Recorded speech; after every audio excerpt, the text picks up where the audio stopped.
Bonjour et Purim Sameach, une petite réflexion en ce jour de Purim, tellement différent des autres années, puisqu'Israël est en guerre contre le Hamas, contre les ennemis jurés d'Israël. Comme vous le savez, peut-être, nous ne récitons pas le Hallel le jour de Purim. Le Hallel est normalement récité comme une prière supplémentaire après la prière de la Hamida qu'on récite debout, où d'habitude on chante et on remercie Akadosh Baruch Hu pour ses miracles. Et le Talmud, dans le traité de Megillah, à la page 14, pose la question: pourquoi est-ce qu'on ne dit pas le Hallel à Purim?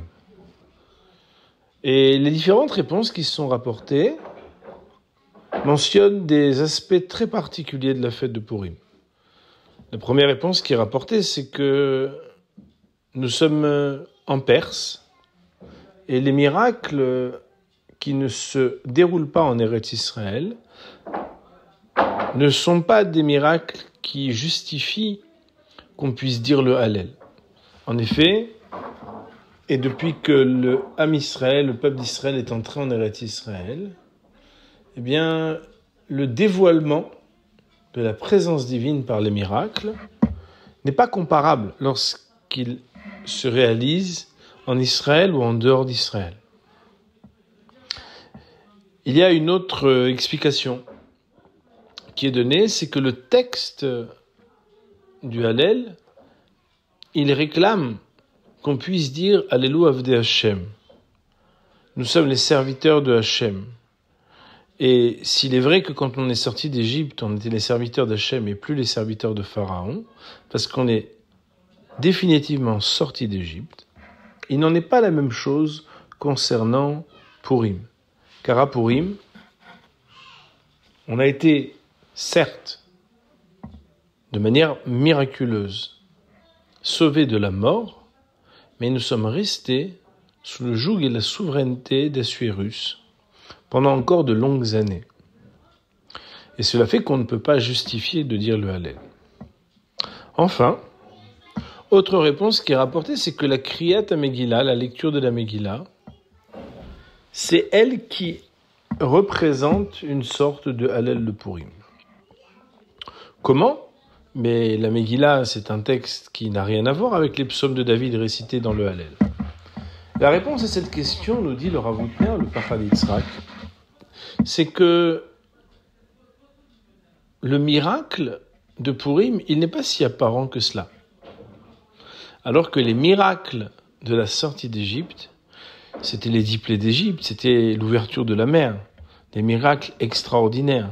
De la même manière, l'allumage de la fiole, qui au lieu de durer un jour, dure 8 jours, pour la fête de Hanouka, c'est un miracle qui est indiscutable, qui est extraordinaire. Par contre, à Purim, le miracle n'est pas manifeste. En effet, le nom de Akadosh Baruch Hu, le nom de Dieu, ne figure pas dans la Megillah, du moins pas clairement. Et pourtant, il est une loi, qui est que normalement, celui qui lit la Megillah, vous pourrez l'observer, si vous ne l'avez pas encore lu, et sinon d'autres années, il doit prendre le rouleau et le laisser dérouler du début jusqu'à la fin de la lecture. Autrement dit, on ne le referme pas. Pourquoi ? Pour montrer le miracle, pour étendre tout ce qui s'est passé.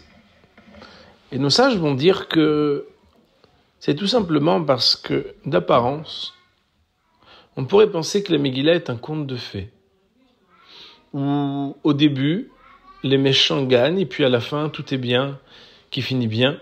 Ils vécurent heureux et eurent beaucoup d'enfants, comme on peut le dire à la fin de certains contes. Et pourtant, ça c'est si on séparait les paragraphes, et on ne regardait peut-être que la fin, que le début, ou que certains épisodes. Mais lorsqu'on déroule tout le déroulement de la Megillah, presque une dizaine d'années, que l'on relate en quelques dizaines de minutes,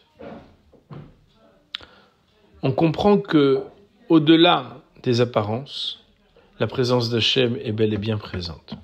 Cette année, c'est difficile de faire la fête à Purim. Nous avons des frères qui sont sur le front il y a des morts qui tombent tous les jours, et il y a des otages qui sont encore prisonniers des forces du mal.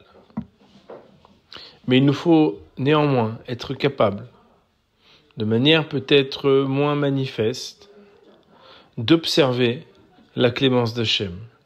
Car ce qui s'est passé il y a quelques mois aurait pu être un décret qui aurait pu coûter beaucoup plus cher encore que ce qu'il ne crée comme peine et comme malheur au Ham Israël.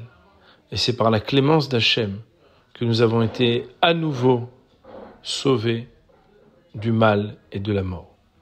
Purim Sameach.